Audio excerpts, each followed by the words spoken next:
So those people who struggle with fear, if you're smart, will push yourself to do things that you're afraid of doing consistently. J.K. Rowling, you know who that is, right? The author of the Harry Potter series, said that fear of a name increases fear of the thing itself. Again, fear of a name increases fear of the thing itself. Have you ever gone back and remembered some of the negative things that have happened to you, and then you mention or you hear the name of that person who did that thing to you, and your body reacts in a way that is sometimes shocking? You respond, your adrenaline goes up, your heart rate goes up, you start sweating, you start getting nervous, you start getting dizzy, you start getting all these emotions are coming back from stuff that happened decades ago because you heard the name again, or you saw them in a grocery store, or you saw them in the newspaper. All that stuff keeps coming back because we allow it to come back.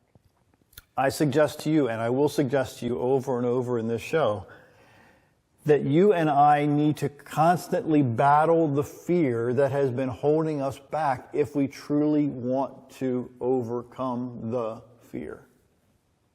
One of my biggest fears for decades is speaking in public.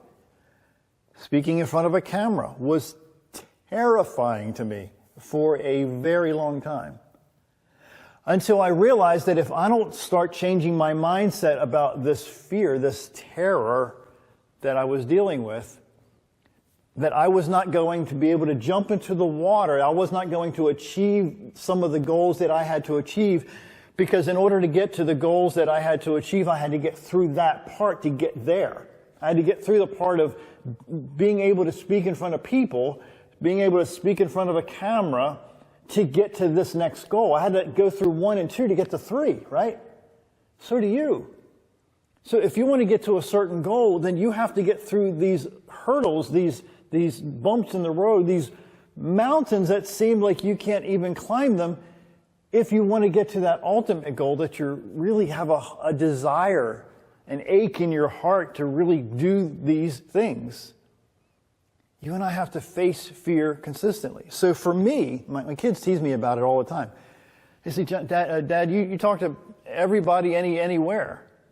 Well, there's a method to my madness, if you will, in that arena, because for a very large percentage of my life, the stutter that I struggled with, it kept me quiet.